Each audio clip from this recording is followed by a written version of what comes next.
What's up, everybody? I wanted to make a quick video kind of showing how I manage my finances for all you youngins that are kind of just getting in the game and you don't really know kind of what banking account to use, what savings, and how to kind of systemize it. I would recommend avoiding Chase and all the normal bank accounts because when your money comes in, let's say you set up direct deposit, the money comes in, it's not getting any interest, right? It's just sitting there. And so inflation is going to eat that away over time, which is usually okay because it's just, for operating expenses, right? Food and gas and all that. But we want all of our money to get 4% interest. So the hack that you can do is just use Fidelity. So go to fidelity.com, open an account, and use this right here, brokerage account. So create a couple of these for your checking accounts. And so what we'll do, create the first one, and we're gonna name it fixed, right? So this is going to be all of your auto pay bills. So go in, grab your rent or your mortgage, your electricity, utilities, any of your, Netflix subscriptions, right? Any of those things that are, what the amount is going to be. And that way, you can have it set and forget. And then you'll put a parentheses here and put the total amount that all of that costs you every paycheck. And so really the first thing you should do is kind of come in and write out, okay, here's my rent, right? It is, X amount. How much, it's not going to be food or gas, right? That's going to be variable. That's going to be in a different account. And so this is all auto pay, right? So it'd be kind of like auto pay. And then we would do, our rent, utilities. Those do vary a little bit, but it's still auto pay. We want to have it on auto pay. We might do internet. Let's do, what else is there? Car insurance, Netflix, right? It doesn't have to be, it can be wants and needs, right? Anything that is, set to auto pay that you don't have to worry about. And that might equal, 3,000 a month, whatever. And so now you know. And so we're going to set all those up with this account right here. This is a brokerage account. So you can create it right here, go through that process, name it fixed, set up all of your auto pay through this. Some of them you can use your routing number and the bank number to set up auto pay. Also, go in and create or get a debit card for this, right? So you can come in here and go to, like, I think it's account features or something, right? And you would have, let me see, debit card. It's somewhere in here. Yeah, ATM debit cards, manage, right? And you can create yourself a debit card. And so that would be just so you can set up auto pay. Now, the second one you're going to create is another brokerage. Again, open up a second one. And then it is going to be called variable, right? And so this is going to be everything else. And you're going to get another debit card for this. This is going to be your day-to-day debit card spending, right? And so now we'll have this set up for fucking food, gas, traveling, home goods, right? If you're ordering paper towels and kitchen utensils and all that day-to-day shit is going to be straight in this account. And then what you'll do is you'll open a third one, a third brokerage account. We're going to name it emergency. And then you'll open a fourth one. And it's going to be either house or investing, right? This is like long term. And so the next thing we'll do is every time you have your paycheck come into fixed, it always comes here. This is the home base, right? So the paycheck comes in, all your auto pay is taken care of, and then the leftovers are going to go to variable, right? So let's say your paycheck is 3,000. Let's say you need 1.7 thousand for auto pay. Well, you're going to do about, 1.3 thousand or 2.3 thousand would go to, the rest of it.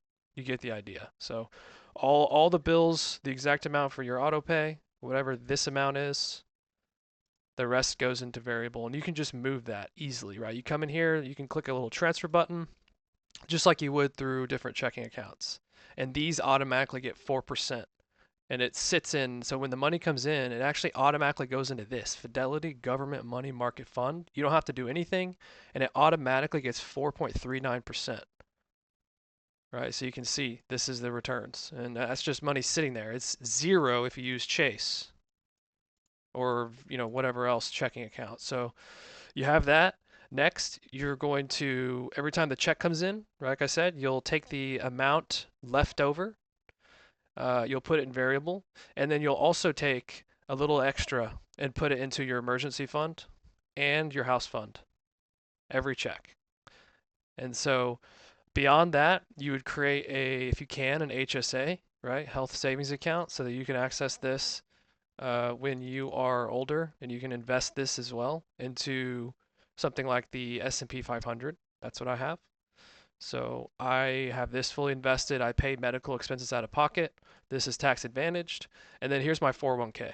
And this is automatically taken out of my check. So I don't really have to worry about it, but you can either use your, hopefully your 401k is in fidelity with your company, or I would create an IRA for your retirement. And so to do that, you would just, same thing, create an HSA, open that guy up. It'll sit right here.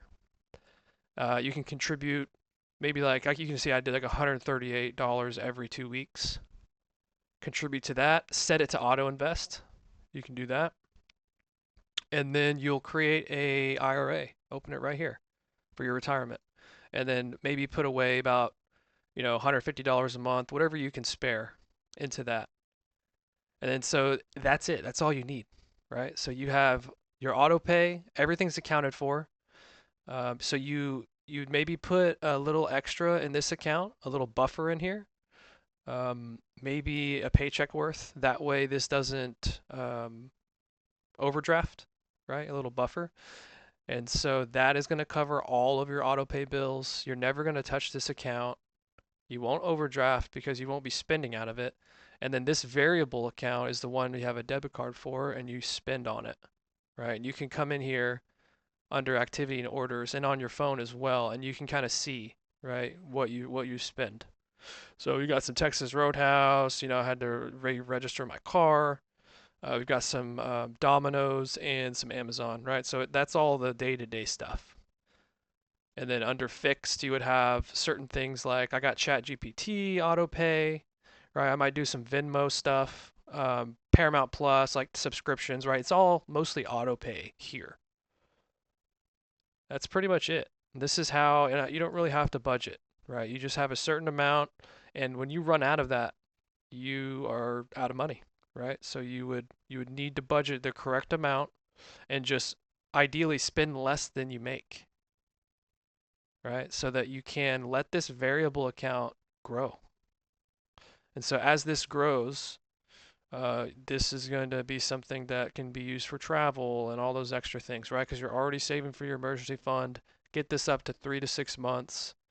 For me, that's going to be like 30,000. I am just now starting to kind of beef up these accounts because I've been going so heavy into retirement for the last 4 or 5 years, as you can see. And now I've kind of lowered my retirement a bit so that I can beef these accounts up. And so I plan on getting emergency to like maybe 30,000, right? And just leaving that. And then just going all in on my extra money into my house fund, right? Because I want to buy a house cash because interest rates are silly. So that's pretty much it. Fidelity has everything you need as your one-stop shop. I don't recommend a credit card unless you have zero credit. If anything, maybe you can open up um, they have a pretty basic credit card you can open up, and then you can maybe get some, few expenses, larger expenses on that maybe. But I'd be really careful putting everything on that because the number goes up when you use credit cards. It's got a barrier between you and the spending. It's a psychological trick, right? So most people have credit card debt. I'd be really careful with that. Obviously, I've used it for 15 years, but I've kind of pretty much just recently gotten back off of it because it's just so much nicer to just use a debit card and see the money go down and be aware of how much you have left to spend versus a credit card, which has a weird statement date, right? It's like in the past, and then you don't owe the payment until the next month, and it might be from like the 13th through the 16th of the next month, and it's a weird statement period. They make it as confusing as fucking possible, and then the number goes up, right? So you can't really tell, and it's really hard to budget, so on and so forth. Again, I did it for 15 years. I know. I've tried all the budgeting tools. Like, it never really helps that much. This is the only system that's really worked for me, is just having the debit card, and then maybe large expenses. Like if I go buy a trip to Cabo for, whatever, 5 grand, all inclusive hotel. I'm going to put that on a credit card and then pay it off immediately from here. But my day to day stuff, I'm no longer using that credit card just for the reasons I mentioned before. Let me see if there's anything else. I think that covers it, right? So this is the system that I would recommend for anyone who is 18. Just get started with this. Get these things filled out, right, over time. Start getting your fixed account set up. Get all auto pay set up. All your extra money goes into variable. Pay yourself immediately when you get paid into your emergency fund and house fund, and then get your medical HSA set up for retirement. You're going to need that, right, when you're older. It may not seem like you do now, right, because you're young, but it really helps to put a little bit away and invest it. And then retirement IRA, get that in a investment fund that tracks the S&P 500, right? So that would be um, I use VFFSX, and you can see it's just a Vanguard 500 index fund that's available through my job. But if you're using Fidelity, I would use this one right here. So if we go to this one, FXAIX. So I would put this one, pretty much all your money for your HSA in this one, and then retirement, whatever you have available through your job, or do the same one, FXAIX, and then same with your house fund. So all three of them. And emergency fund is going to stay in the just basic cash, aka this money market fund, which will give you 4%, because we don't want to we don't want to have our emergency fund in a high risk, S&P market, right? We want to have that available in case we get fired.